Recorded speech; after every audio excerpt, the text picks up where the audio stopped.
안녕하세요. 오늘도 사연살롱을 찾아주셔서 감사합니다. 저는 30대 후반 절망의 순간을 딛고 이제는 행복한 나날들을 즐기며 살고 있는 돌싱입니다. 여러분, 혹시 돈을 잃으면 조금 잃는 것이고 명예를 잃으면 많은 것을 잃는 것인데 건강을 잃으면 전부를 잃는 것이라는 말을 들어보신 적이 있나요? 우리들은 한 치 앞을 내다보지도 못하면서 건강을 소홀히 하는 것 같아요. 저도 그랬죠. 그래서 제가 암 판정을 받던 그날의 그 기분을 평생 잊을 수 없어요. 솔직히 제가 살면서 암에 걸릴 거라는 건 꿈에도 상상하지 못했거든요. 정말 남의 일이라고 생각했어요. 그래서 더 힘들고 받아들이기 힘들었는데 앞에 잠깐 말했듯 건강을 잃으니 저는 전부를 잃어가고 있더군요. 남편까지도요. 저와 남편은 사내 연애로 회사에서 유명한 커플이었어요. 3년 넘게 요란스럽게 연애하고 결혼까지 꼬리내 결혼 후에도 남의 이목을 종종 끌곤 했었죠. 그리고 제가 아무런 자각 증상도 못 느낄 때 직장인이라면 매년 받는 건강검진으로 저는 제 안에 자리한 암이라는 놈을 마주하게 됐는데 이런 일이 있을 거라고는 꿈에도 모른 채 남편과 하하호호하며 건강검진 끝나면 맛있는 거 먹자고 철없는 약속을 했던 저였네요. 저도 남편도 건강검진을 합법적으로 얻은 휴가쯤으로 생각했거든요. 그래서 내시경 한다고 식단 조절하고 약 먹는다고 고생했어도 그쯤은 별일 아니라는 듯 넘겼는데 제가 내시경 검사를 끝내고 정신을 차리니 의사 선생님이 심각한 얼굴로 큰 병원에 가봐야 할 것 같다고 하셨어요. 위에 종양이 있어서 일단은 제거하고 조직검사에 들어갈 건데 개수도 많고 모양도 나쁜 게 아무래도 대학병원에 가셔서 정밀 검사를 해보시는 게 좋을 것 같습니다. 검사 결과 나오는 대로 소견서 써드릴게요. 네? 선생님, 그게 무슨 말씀이세요? 제가 암일 수도 있다는 건가요? 아직 단정 지을 수는 없지만 악성일 가능성이 있어 보여서 말씀드리는 거예요. 일단 조직 검사 결과 기다렸다가 다시 얘기하죠. 정말 그때는 하늘이 무너지는 기분이었어요. 위염이 있고 소화가 잘 되지 않는 편이긴 했지만 암이라니 정말 생각도 못한 말이었거든요. 그리고 충격받은 건 제 검사 결과를 들은 남편도 마찬가지였는데요. 자기야, 나 암이면 어떡해? 아니야. 에이 설마. 자기 이렇게 멀쩡한데 뭔가 착오가 있었겠지. 아직 확실한 거 아니니까 조직검사 결과 나올 때까지 침착하게 기다리자. 너무 걱정하지 마. 아닐 거야. 그렇겠지? 근데 자기야, 나 너무 무서워. 저는 그날 하루 종일 남편의 품에 안겨 엉엉 울었어요. 너무 무섭고 아직 젊은데 그런 병에 걸렸다고 생각하니 남은 인생이 캄캄해 보였거든요. 저는 그때 당시 결혼한 지 6년 차에 접어들었고 2년 전부터 임신을 하기 위해 본격적인 노력을 기울이고 있던 때였어요. 그래서 그때는 나름 건강관리를 한다고 했을 때라 그 충격이 더 컸었고 조직 검사 결과가 나오기까지 저는 지옥에 떨어진 기분이었어요. 그 사이 남편은 인터넷을 뒤져가며 위암 초기부터 말까지 무슨 논문이라도 쓰는 사람처럼 공부를 참 열심히 했는데 그러면서 저한테 너무 절망할 필요 없다며 저는 만약 암이어도 초기일 거라며 초기엔 수술받고 관리만 잘하면 괜찮다고 저를 위로해 주더군요. 그때는 남편이 참 고맙고 든든했어요. 이런 절망의 순간에 남편이 있어 그나마 다행이라고 생각했어요. 그리고 참 신기했던 것 중에 하나가 남편은 제가 암에 걸렸을 수도 있다는 것을 알고도 참 덤덤했다는 거였는데 그때는 저도 제정신이 아니라서 남편의 그런 점도 의지가 됐었죠. 그리고 일주일 뒤 조직검사 결과가 나왔고 그렇게 간절히 빌었건만 악성이라며 병원에서 써준 소견서를 가지고 더 큰 대학병원을 찾았어요. 그리고 떨리는 마음으로 병원에서 하라는 검사는 전부 다 했는데 기적은 일어나지 않았어요. 아니 기적은커녕 저는 더욱 절망에 빠지게 되었죠. 검사 결과상 말기입니다. 내일 오전에 전이 검사를 해봐야 할 것 같으니 오늘 당장 병실 유무 확인하시고 입원하시죠. 전이 검사 결과가 나와야 수술할 건지 항암을 할 건지 치료 방향을 결정할 수 있습니다. 환자분이 젊으셔서 최대한 빨리 진행하셔야 해요. 암이라는 게 젊으면 젊을수록 진행 속도가 빠르거든요. 게다가 악성이라서. 선생님, 말도 안 돼요. 말기라뇨. 저 이렇게 아픈 곳이 없는데. 환자마다 조금씩 다를 수 있습니다. 게다가 환자분은 지속적으로 위험을 알아오셨잖아요. 소화불량도 심하시고 가끔 복통도 있으셨을 텐데 아마 대수롭지 않게 넘어가시고 하셨을 거예요. 더러 잘 참는 분들이 계시거든요. 저는 아무리 잘 참아도 어떻게 암을 참을 수 있냐며 의사 선생님께 울면서 말했어요.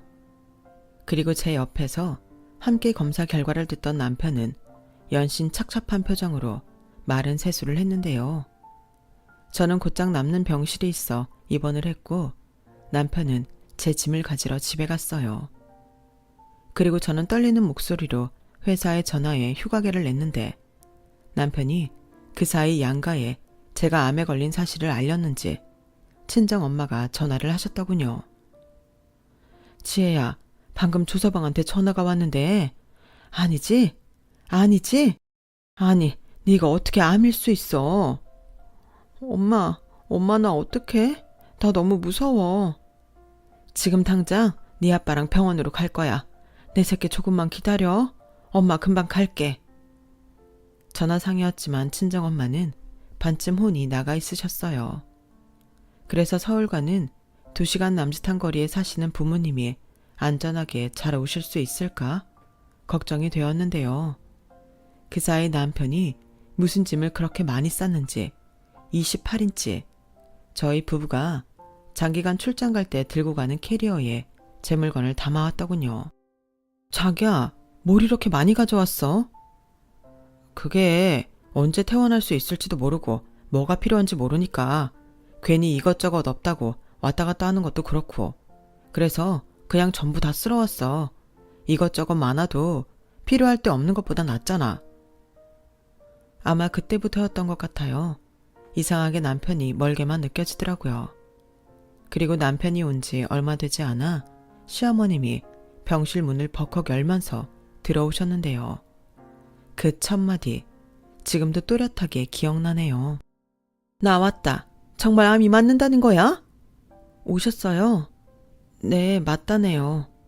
아니, 너는 애가 얼마나 둔하면 몸이 그 지경이 될 때까지 모를 수가 있어. 말기라며. 이를 어쩌면 좋으니 정말. 시어머니는 걱정이나 슬픈 감정은커녕 그렇게 짜증부터 내셨어요. 그리고 저는 무슨 큰 죄를 지었다고 암에 걸린 것도 서러운데 잔뜩 주눅이 들어 있었는데요. 명색이 남편이란 놈은 지 엄마가 그런 경우 없는 짓을 해도 말리지 않더군요.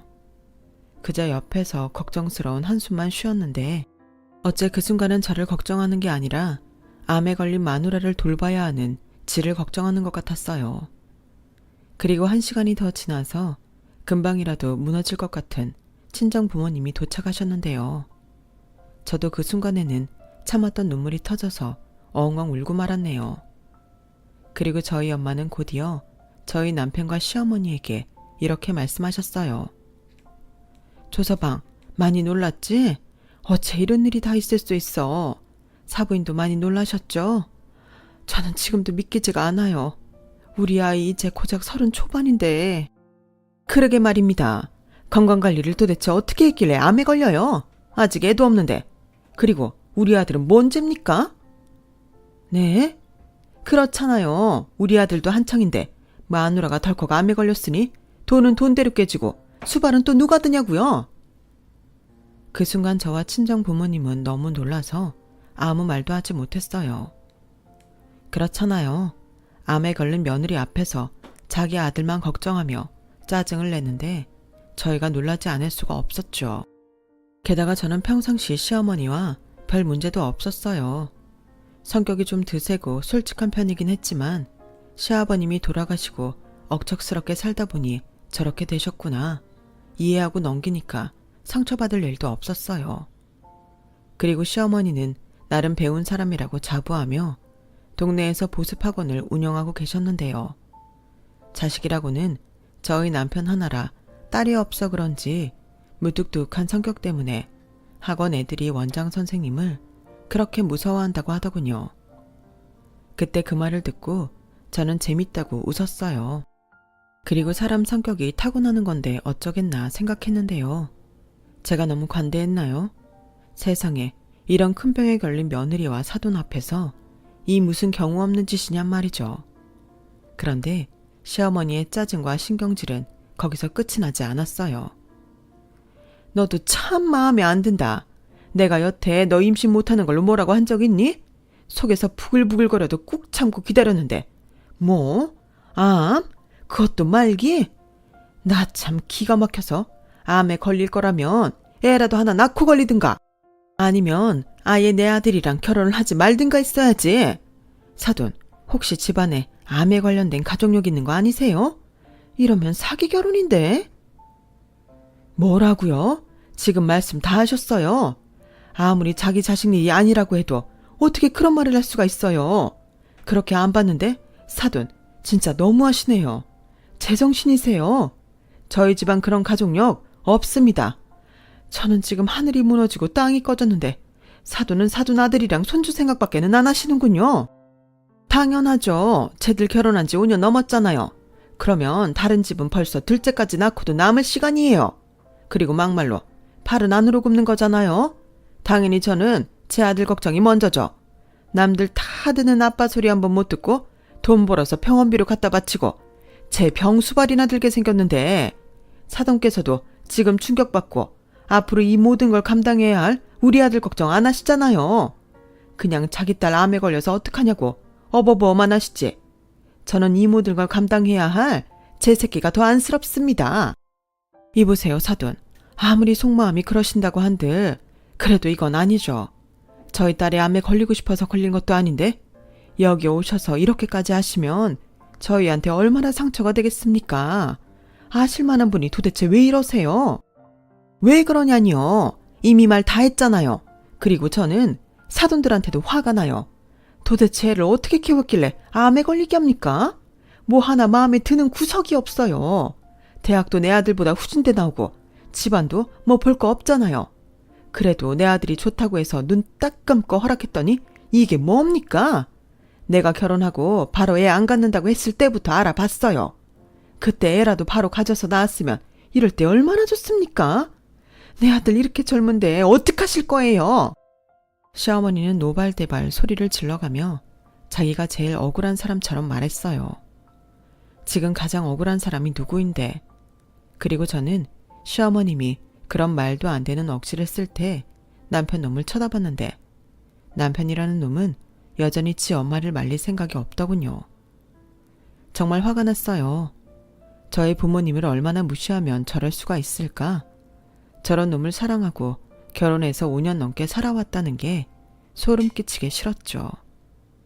그리고 당하고만 있는 친정 부모님을 보고 더는 참을 수 없었어요. 그래서 이판사판이라는 생각으로 들이댔죠. 어머니, 지금 이게 뭐 하는 짓이세요? 제가 암에 걸린 게 그렇게 죽을 죄를 지은 건가요? 저야말로 하늘이 무너져요. 아이 못 가진 거요. 어머님이 저희 결혼한다고 인사 갔을 때 그러셨잖아요. 어머님은 손주 욕심 없으니 돈 좀 벌어놓고 가져도 된다고. 그래서 결혼하고 아이는 천천히 갖겠다고 말씀드린 건데 이렇게 나오실 줄은 몰랐어요. 그럼 애당초 결혼하면 언제 죽을 병에 걸릴지 모르니 하루라도 빨리 아이를 가지라고 말씀하시지 그러셨어요. 그랬으면 직장을 때려치워서라도 애부터 가졌을 텐데요. 뭐야? 너 지금 어디 시어머니 앞에서 눈을 동그랗게 뜨고 덤비는 거야? 너 정말 죽을 병 걸린 거 맞냐? 아주 기운이 펄펄 나네. 그럼 너 기운 넘치니까 내 아들 네 수발 들게 하지 마라. 아니지, 애도 없는데 이참에 그냥 이혼해. 시어머니의 이혼하라는 말이 끝나자 병실은 조용해졌어요. 사실 제가 1인실이 없어서 2인실에 있었거든요. 그래서 옆 침대 환자분과 간병인께서도 놀라서 일체 저희 시어머니를 쳐다봤는데 그제야 시어머님은 헛기침을 하시면서 먼 산을 보듯 시선을 옮기셨어요. 하지만 그때 저희 엄마의 분노는 최고치에 달했고 저희 엄마는 팔을 걷어 붙이시고는 시어머니를 병실 문 밖으로 밀쳐버리셨는데요. 그러면서 이렇게 말씀하셨어요. 사부인, 말 다 하셨죠? 그래요. 나도 당신 같은 시어머니가 있는 집구석에 내 딸 더는 두고 싶지 않네요. 당장 나가요. 그리고 다시는 찾아오지 말아요. 이혼하면 남 아닙니까? 이런 집구석인지도 모르고 시집 보낸 내가 죽일년이네요. 어머, 지금 뭐 하시는 겁니까? 왜 나한테 그래요? 온전하지 못한 하자를 우리 집에 보내셔놓고 척반하정도 유분수지? 지나가는 사람들 붙잡고 물어보세요. 내가 너무한지. 그래요. 어디 한번 물어봅시다. 댁 같은 시어머니가 정상인지 한번 물어보자고요. 친정엄마는 급기야 바닥에 주저앉아서 서럽게 울기 시작하셨어요. 그 모습에 저도 울고 친정아빠도 뒤돌아 훌쩍이고 있는데 남편은 그런 저와 저희 식구들을 보며 한숨을 쉬더군요. 그냥 얼굴에 다 싫다고 적혀있는 것 같았어요. 그때 알았네요. 그 엄마의 그 아들이라는 걸요. 위암 말기라는 걸 몰랐을 때는 그래도 이 정도는 아니었는데 부자가 아주 똑 닮아 있었어요. 그래서 제가 남편한테 그랬죠. 자기야, 어머님 정말 너무하신 거 아니야? 어떻게 여기까지 오셔서 이러실 수가 있어. 자기는 뭐 하는 건데 이 꼴을 다 보고도 왜 가만히 있는데? 설마 자기도 자기 어머니랑 같은 생각인 거니?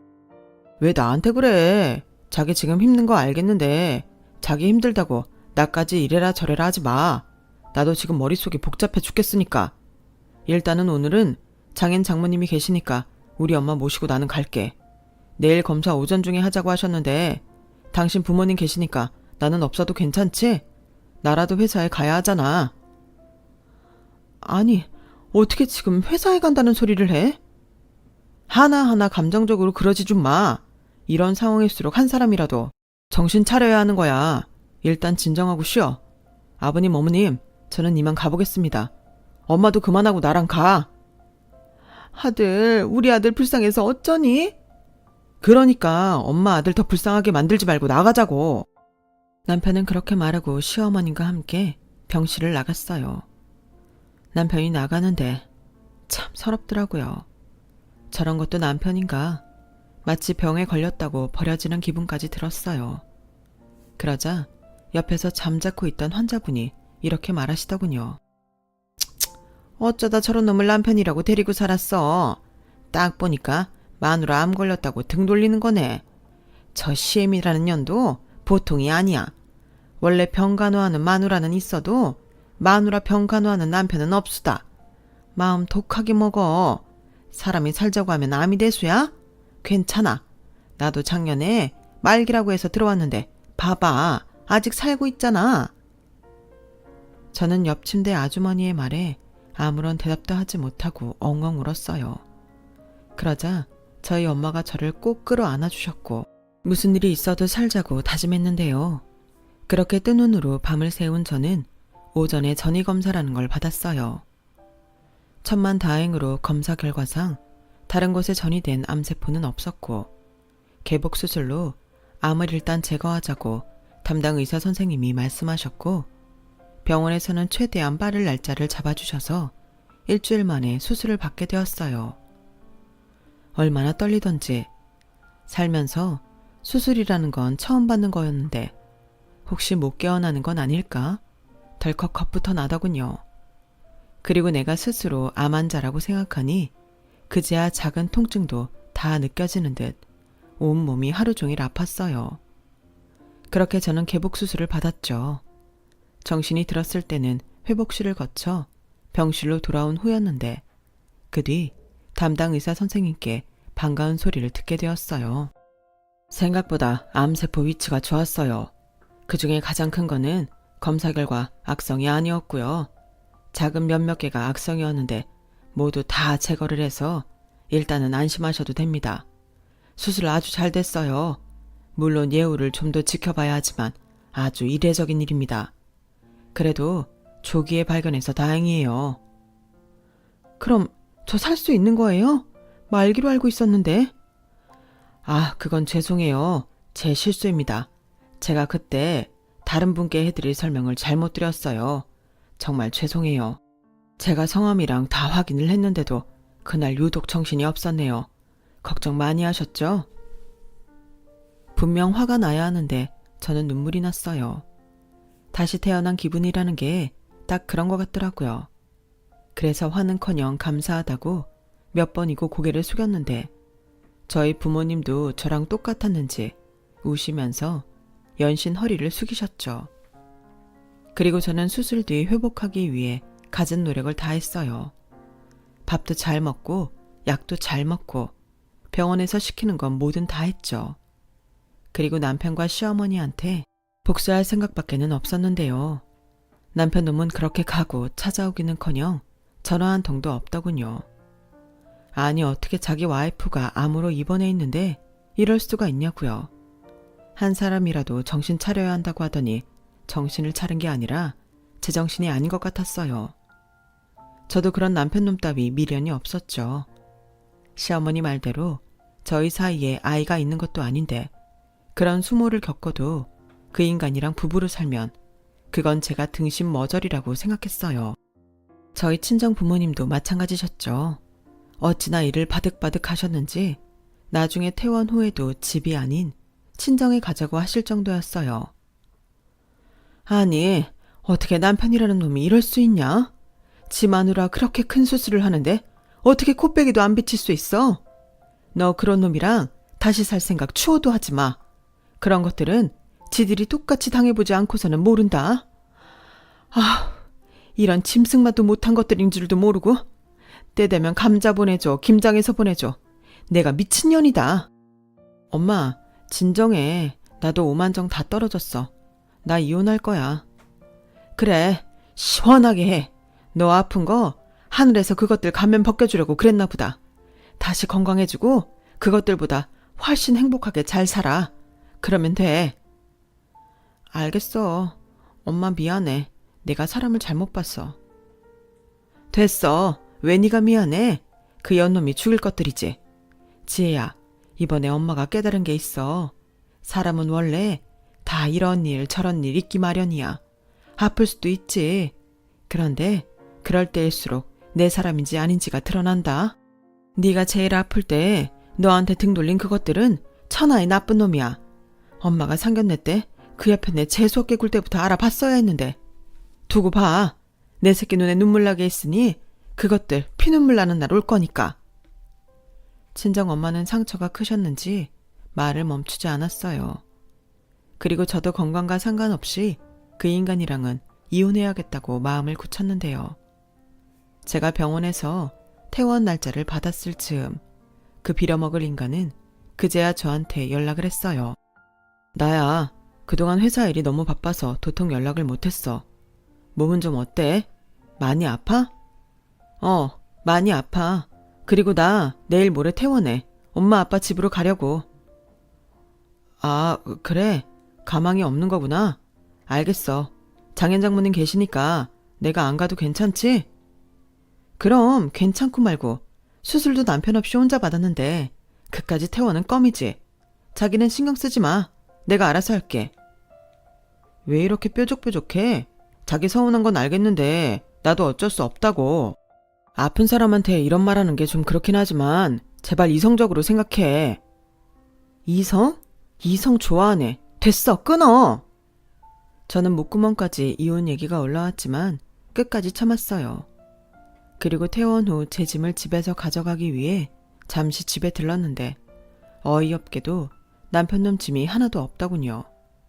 그리고 식탁 위에는 남편 도장까지 다 찍혀있는 이혼 서류가 덩그러니 놓여 있었는데요. 그걸 보는데 손이 얼마나 부들부들 떨리는지 저는 곧장 남편놈한테 전화를 걸었어요. 나야, 이혼 서류 이거 뭐야? 그렇게 됐어. 나는 솔직히 이혼까지는 하고 싶지 않은데 엄마가 하도 성화를 부리셔서. 알잖아, 우리 엄마 성격. 그리고 내가 이혼 안 한다고 버티면 결국 그거 다 자기한테 갈 텐데 아픈 사람 더 힘들게 하고 싶지 않아서 나도 힘들게 결정했어. 너도 참, 개소리도 참 정성스럽게 한다. 바로 짐 뺀 거 보니까 이미 마음은 굳힌 거네. 알겠어. 이혼해. 저는 그렇게 남편과 합의 이혼을 하기로 했어요. 이미 좋은 마음은 없었고 칼같이 반으로 정확하게 재산 분할하는 남편 놈을 보며 저도 칼같이 미련을 버렸어요. 그러자 제 친구들은 너무 어이없다며 자기들이 더 화가 나서는 저한테 그러지 말고 위자료라도 받게 소송하라고 저를 설득했는데 저는 그러기도 싫더라고요. 수술이 아무리 잘 됐다고 해도 그런데 쫓아다니며 스트레스 받고 싶지 않았거든요. 그래서 이혼 서류 서로 주고받고 나눌 거 나누고 저와 남편 놈은 조정 기간이 끝나 법원에서 오랜만에 얼굴을 봤어요. 그 사이 저는 잘 먹고 잘 쉬고 병원도 잘 다니고 있어서 모르는 사람이 보면 절대 암에 걸린 사람처럼 보이지 않았는데 그래서인지 남편 놈도 제 혈색을 보고 좀 의아해하더군요. 생각보다 몸이 괜찮네. 병원은 잘 다니고 있어? 하안 같은 거 해야 하는 거 아니야?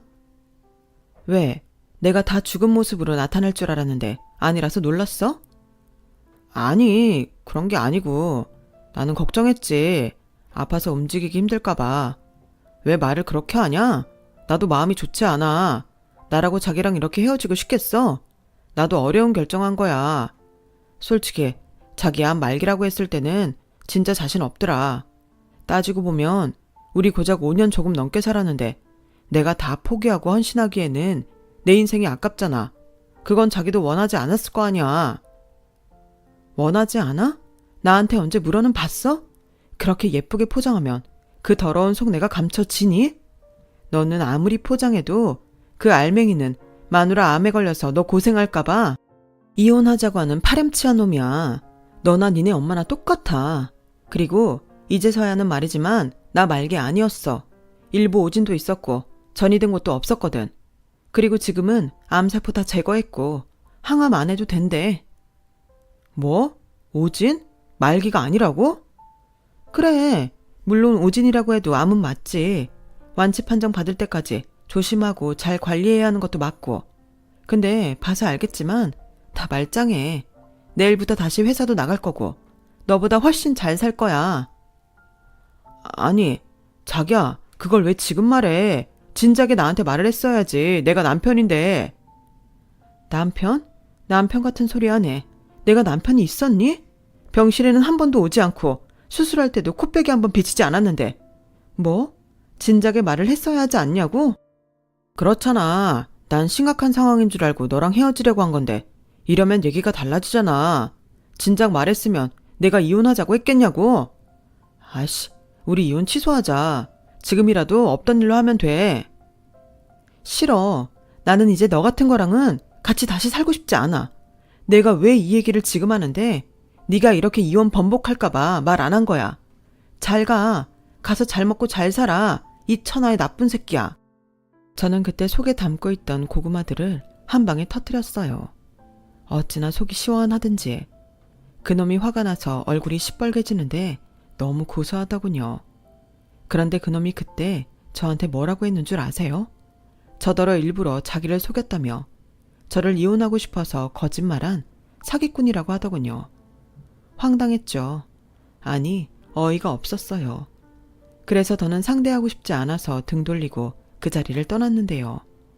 어차피 이혼이 성립한 이상 저런 놈과 나는 남이잖아요. 그게 얼마나 홀가분하고 좋은지. 조금 오바해서 하늘을 날 것만 같은 기분이었어요. 그리고 기다리던 회사 복직날 얼마나 설레었는지 몰라요. 마치 다시 입사를 한 기분까지 들었는데 먼저도 언급했지만 남편이었던 그놈과 저는 같은 회사에 다니고 있어서 더 기대가 됐어요. 저는 이혼한 사실을 숨길 생각이 없었거든요. 그리고 최대한 있는 그대로 왜 우리가 이혼하게 됐는지 상세하게 말하고 다닐 생각이었는데 그렇잖아요. 제 입장에서는 숨길 이유가 전혀 없었으니까요.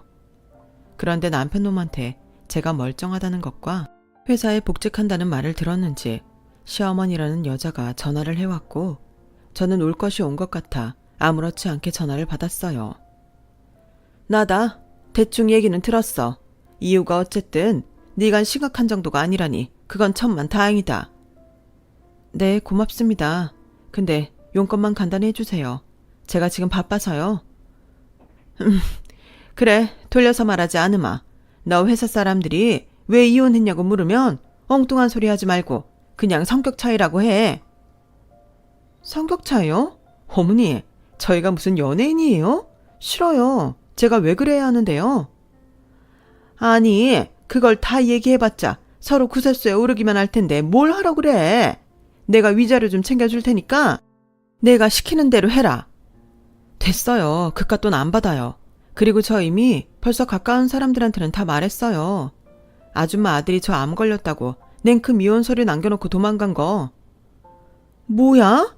야, 너 지금 내 아들 앞길 막으려고 환장했어? 네, 저만 당할 순 없잖아요. 그럼 너무 불공평하죠. 그리고 걱정하실까봐 말씀드리는데 저는 거짓말을 하나도 보태지 않았어요. 있는 사실 그대로만 전했어요. 그러자 사람들이 뭐 그런 인간 같지도 않은 엄마랑 아들이 있냐고 흥분하더라고요. 야! 어따 대고 야해요. 오늘부로 전화 차단할 거니까 다시는 저한테 연락하지 마세요. 저희 이제 연락할 사이 아니잖아요. 그럼 끊을게요. 저는 전화를 끊고 속이 시원해서 하마터면 소리를 지를 뻔했어요. 그리고 회사서 가끔 마주치는 남편놈도 쌩까고 저는 제 일만 하며 건강관리에만 집중했는데요. 결혼 전에는 그렇게 운동하는 게 싫었는데 운동이 정말 좋은 거더라고요. 그렇게 취미를 하나 둘 늘리며 회사 일에도 집중하니 어느새 타회사로 이직한 선배에게서 좋은 조건으로 이직해볼 생각이 없냐는 제의를 받게 됐어요. 제가 진행했던 프로젝트를 보고 저를 스카우트하고 싶어 한다면서요. 저는 망설이지 않았어요. 더 좋은 대우와 많은 연봉을 준다는데 망설일 이유가 없잖아요. 그리고 솔직히 유령 취급하며 외면하고 있지만 회사에서 남편놈 마주치는 일도 유쾌하지 않았고 이러니 저러니 해도 좋은 기회인 것 같아 저는 이직을 하게 됐어요. 그리고 거기서도 건강관리 잘하며 일과 취미생활을 이어나가니 본인은 아니지만 저 좋다고 쫓아다니는 남자도 생기더라고요. 그래서 중간중간 연애도 하며 저는 제 입으로 말하긴 좀 부끄럽지만 승승장구했어요. 한번 결혼에 대어서 결혼은 하고 싶지 않았지만 제 가치를 알아주고 저한테 잘해주려는 사람들이 많으니 저절로 자존감이 올라가더라고요. 그렇게 4년 넘게 저는 일과 연애 그리고 취미까지 남들 보기에 다 가진 여자가 되었는데요. 어느 날 불쑥 다시는 연락하지 말라고 했던 망할 전남편의 엄마인 전 시어머니가 연락을 해오셨어요. 처음에 모르는 번호라 받았지만 전 시어머니라는 사실을 안 순간 전화를 끊어버렸죠. 그런데 끈질기게도 그 여자는 저한테 전화를 해왔고 아무리 차단하고 또 차단해도 끈질기게 걸려오는 모르는 번호에 저는 짜증이 나서 전화를 받아버렸어요. 도대체 왜 그러세요? 제가 연락하지 말라고 했죠? 야, 니년 때문에 우리 모자 인생 망쳤어. 이게 다 너 때문인데 내가 어떻게 너한테 연락을 안 하니? 너 내 아들 어쩔 거야? 책임지라고. 왜 이러세요? 제가 왜 아줌마 아들을 책임져요? 병 걸린 저 책임지기 싫다고 저한테 이혼하자고 한 게 누군데요? 야, 말은 바로 해야지. 너 말기 아니었잖아. 그래놓고 사람들한테는 전부 다 소문나게 만들어놓고 너 때문에 내 아들이 무슨 꼴을 당했는지 알아? 회사에 소문이 일파만파 다 퍼져서 인사고 나발이고 바닥을 쳤어. 그러니 선자리도 꽉 막히고 4년 동안 여자 구경도 못했단 말이야. 그래서요. 그것도 제 책임이에요? 그때 말씀드렸잖아요. 저는 거짓말한 건 없다고. 왜? 그때는 그렇게 당당하게 자기 아들이 더 불쌍하다고 큰소리치더니 이제는 그게 부끄러우세요? 제가 소문낸 게 그렇게 불만이시냐고요. 저는 저도 모르게 흥분해서 큰소리를 내고 말았어요. 그러자 부서 사람들이 일제히 저를 쳐다봤고 핸드폰 너머에서는 급기야 엉엉 우는 시어머니 울음소리가 들렸는데요. 그리고는 애원하듯 이렇게 말씀하셨어요. 지혜야, 내가 잘못했다. 네가 우리 아들 좀 살려줘. 너 우리 아들 많이 사랑했잖아. 우리 아들이 지금 많이 안 좋아. 3달 전에 사고가 나서 지금 하반신 마비다. 잘한다는 병원 다 찾아다녔는데 가망이 없대. 네가 그렇게 우리 아들 세상 제일 나쁜 놈 안 만들었으면 지금쯤 선도 보고 결혼도 해서 남들처럼 살 텐데 너 때문이야. 이게 다 너 때문이라고. 병간호해줄 마누라도 없는데 우리 아들 불쌍하지도 않냐? 너 그러지 말고 다시 혼인신고하고 내 아들 병수발 좀 들어. 나는 디스크에 혈압에 힘들어서 못해. 내가 말은 못했지만 우리 아들이 너 그리워서 많이 힘들어했다. 그래도 니네 둘이 같이 산 세월이 있잖아. 내 마지막 부탁이야. 응? 제발. 너무 어이가 없었어요. 물론 놀라기도 많이 놀랐죠. 정말 꿈에도 생각하지 못했거든요. 그렇다고 어떻게 저한테 자기 대신 자기 아들 병수발을 들라고 할 수 있나요? 저는 그 말에 너무 화가 났어요. 아줌마 진짜 나쁜 사람이네요. 저 암 걸렸을 때는 자기 아들 병수발 못 든다고 이혼하라고 하더니 이제는 이혼한 저한테 아줌마 아들 병수발 들게 혼인신고를 하라고요? 아줌마 미쳤어요?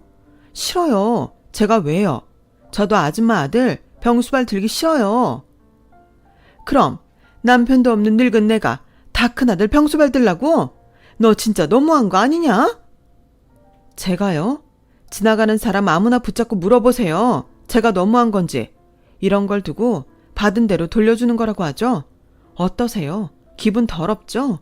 그러게 왜 그러셨어요? 사람 일 아무도 모르는 건데. 아줌마 벌 받은 거예요. 아줌마 아들은 절대 아플 일 없다고 생각했죠? 그때 저한테 그러지 않으셨으면 이런 일도 없었을 텐데. 아줌마 아들 인생 망친 건 제가 아니라 아줌마예요. 뭐야? 야, 너 말 다 했어? 네, 다 했어요. 그러니까 아줌마 아들 남한테 떠넘기지 마시고 혼자 병수발 열심히 드세요. 너 희년 망할 거? 네가 그러고도 잘 살 줄 알아? 네, 저는 아주 잘 살 거예요. 그러니까 경찰에 신고하기 전에 다시는 전화하지 마세요. 아셨어요? 저는 소리를 버럭 지르고 전화를 끊어버렸어요. 이미 이직한 회사에도 제 이혼에 대해 아는 사람들이 덜어 있던 터라 제가 전화를 끊으니 박수가 터져 나오더군요. 박수 받을 일은 아니었지만 어쨌든 속은 후련했어요. 본의 아니게 제대로 복수한 기분이 들었거든요. 그리고 먼저 회사에 아는 지인에게 전화해서 남편이었던 그놈의 상태에 대해 물어봤는데 시어머니 말처럼 가망이 없어 남편은 퇴사를 했다고 하더군요. 솔직히 그때는 무슨 마음이었는지 씁쓸하기도 했어요. 저야 암이라고는 하나 이렇게 정상적으로 하고 싶은 거 다 하고 사는데 전 남편은 자기 마음대로 움직이지도 못하고 망가지 자신의 모습에 비관하고 있을 테니까요. 그러게 그때 다른 선택을 했으면 얼마나 좋았을까요? 그렇게 시어머니와 전 남편은 당장의 이기심으로 던져진 부메랑에 더 큰 불행을 때려 맞았어요. 그러고 보니 세상은 참 공평한 것 같네요. 좋은 일을 하면 행운과 행복이 되돌아오지만 나쁜 짓을 하면 불운과 불행이 되돌아오잖아요. 그래서 저는 그 일을 본보기 삼아 매일매일 저금하듯 좋은 일을 하려고 노력하며 살고 있어요.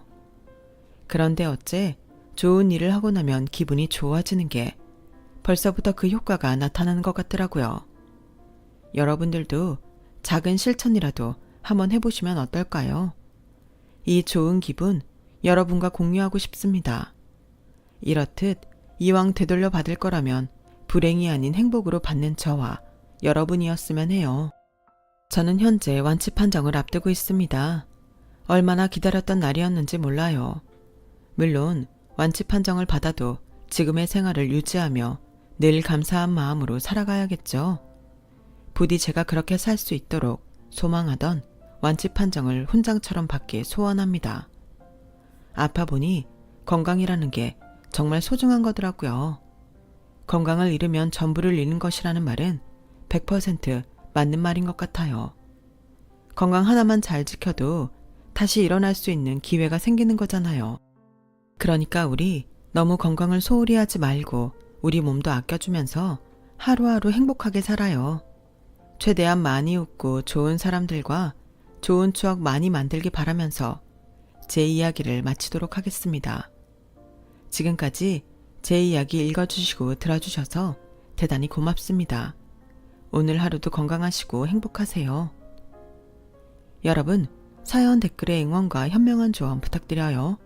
좋아요와 구독은 저에게 큰 힘이 됩니다. 오늘도 좋은 일 가득하세요.